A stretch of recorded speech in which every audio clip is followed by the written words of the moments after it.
He says he's letting the Stormfather judge you. Yzereze, King of Heralds. He says that if you deserve to live, I want you three to do something for me. Anything, Kaladin. I want you to go back into the barrack and tell the men to come out after the storm. Tell them to look up at me tied here.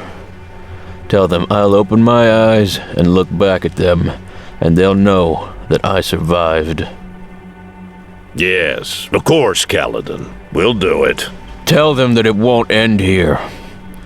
Tell them I chose not to take my own life, and so there's no way in damnation I'm going to give it up to Sadeas.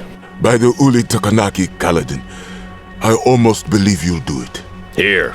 Teft handed him something. For luck. Kaladin took the object in a weak, blood-stained hand. It was a sphere, a full sky mark. It was done, the stormlight gone from it. Carry a sphere with you in the storm, the old saying said, and at least you'll have light by which to see. It's all we were able to save from your pouch. Gaz and Lamrel got the rest. I complained, but what were we to do? Thank you. Moash and Rock retreated to the safety of the barrack, Syl leaving Rock's shoulder to stay with Kaladin. Teft lingered too, as if thinking to spend the storm with Kaladin. He eventually shook his head and joined the others. Stormfather, what did you think? You know you're nothing but a blasted coward. The door to the barrack shut. Kaladin fingered the smooth glass sphere. The sky was darkening, and not just because the sun was setting. Blackness gathered. The Highstorm. Syl walked up the side of the wall, then sat down on it, looking at him, tiny face somber. You told them you'd survive. What happens if you don't? My mother would cringe if she knew how quickly the other soldiers helped me to gamble. First night in Amaram's army, and they had me playing for spheres. Kaladin? Sorry. What you said, it reminded me of that night. There's a term in gambling, you see. In for all, they say. It's when you put all your money on one bet. I don't understand. I'm putting it all on the long bet. If I die, then they'll come out, shake their heads, and tell themselves they knew it would happen. But if I live, they'll remember it, and it will give them hope. They might see it as a miracle. Do you want to be a miracle? No, but for them, I will be. It was a desperate, foolish hope. The eastern horizon, inverted in his sight, was growing darker. From this perspective, the storm was like the shadow of some enormous beast lumbering across the ground. He felt the disturbing fuzziness of a person who had been hit too hard on the head. Concussion. That was what it was called. He was having trouble thinking, but he didn't want to fall unconscious. He wanted to stare at the Highstorm straight on, though it terrified him. He felt the same panic he felt looking down into the black chasm back when he'd nearly killed himself. It was the fear of what he could not see, what he could not know. The storm wall approached the visible curtain of rain and wind at the advent of a high storm. It was a massive wave of water, dirt, and rocks, hundreds of feet high, thousands upon thousands of wind sprints zipping before it.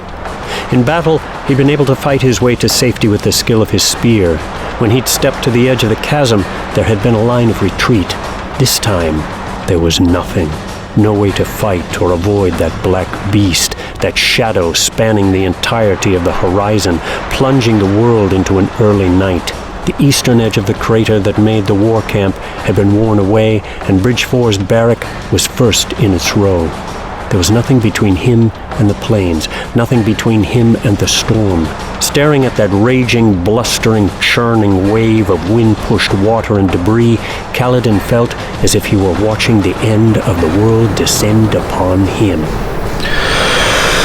The storm wall crossed the lumberyard in a flash and slammed into him.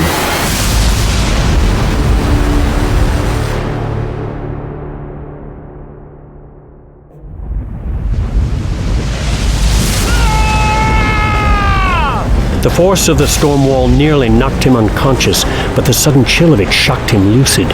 For a moment, Kaladin couldn't feel anything but that coldness. He was pressed against the side of the barrack by the extended blast of water. Rocks and bits of branch crashed against the stone around him. He was already too numb to tell how many slashed or beat against his skin. He bore it. dazed, eyes pressed shut and breath held.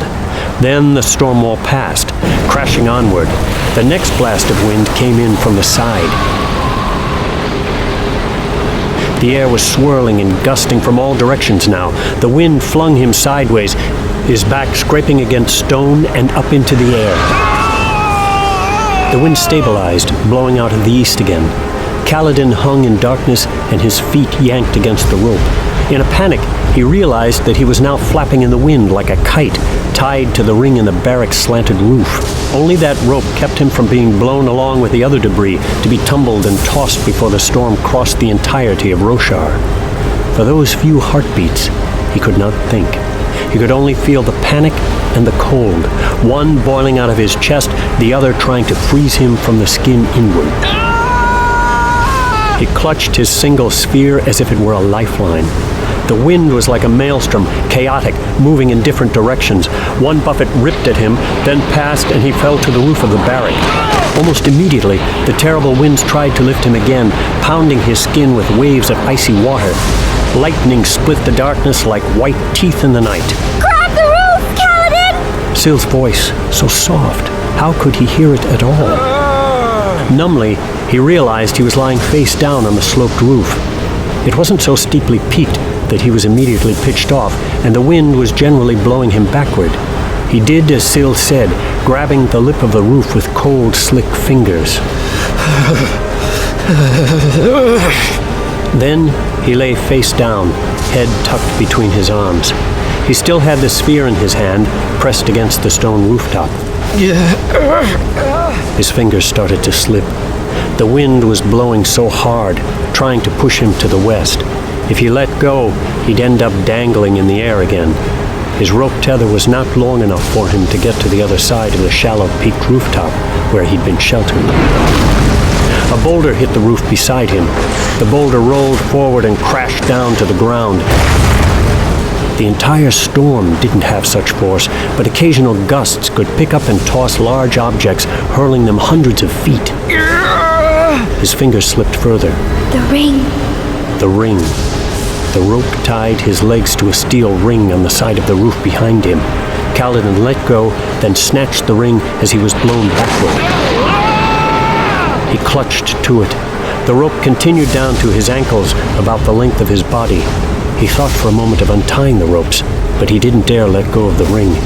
He clung there, like a pennant flapping in the wind, holding the ring in both hands, the sphere cupped inside one of them and pressed against the steel. Each moment was a struggle. The wind yanked him left, then hurled him right. He couldn't know how long it lasted. Time had no meaning in this place of fury and tumult. His numbed, battered mind started to think he was in a nightmare, a terrible dream inside his head full of black, living winds. Screams in the air, bright and white, the flash of lightning revealing a terrible, twisted world of chaos and terror. The very building seemed blown sideways, the entire world askew, warped by the storm's terrible power.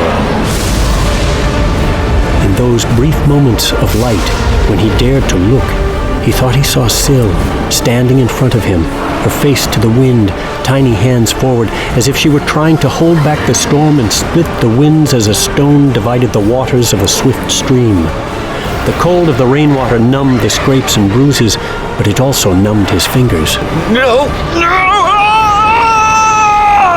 The next he knew, he was whipping in the air again, tossed to the side, being slammed down against the roof of the barrack. He hit hard. His vision flashed with sparkling lights that melded together and were followed by blackness. Not unconsciousness, blackness. Kaladin blinked. All was still. The storm was quiet, and everything was purely dark. I'm dead. But why could he feel the wet stone roof beneath him? He shook his head, dripping rainwater down his face. There was no lightning, no wind, no rain. The silence was unnatural. He stumbled to his feet, managing to stand on the gently sloped roof. The stone was slick beneath his toes. He couldn't feel his wounds. The pain just wasn't there. He opened his mouth to call out into the darkness, but hesitated. That silence was not to be broken. The air itself seemed to weigh less, as he did. He almost felt as if he could float away. In that darkness, an enormous face appeared just in front of his. A face of blackness, yet faintly traced in the dark. It was wide, the breadth of a massive thunderhead, and extended far to either side, yet it was somehow still visible to Kaladin, inhuman, smiling. Kaladin felt a deep chill, a rolling prickle of ice scurry down his spine and through his entire body. The sphere suddenly burst to life in his hand. Flaring with a sapphire glow, it illuminated the stone roof beneath him, making his fist blaze with blue fire. His shirt was in tatters, his skin lacerated. He looked down at himself shocked, then looked up at the face. It was gone. There was only the darkness.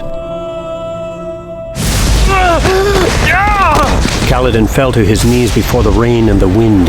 He slipped down, face hitting the rooftop. What was that?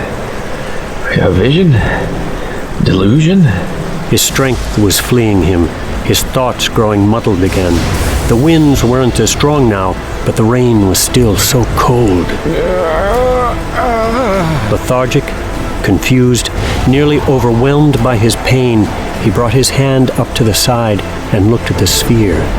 It was glowing, smeared with his blood and glowing.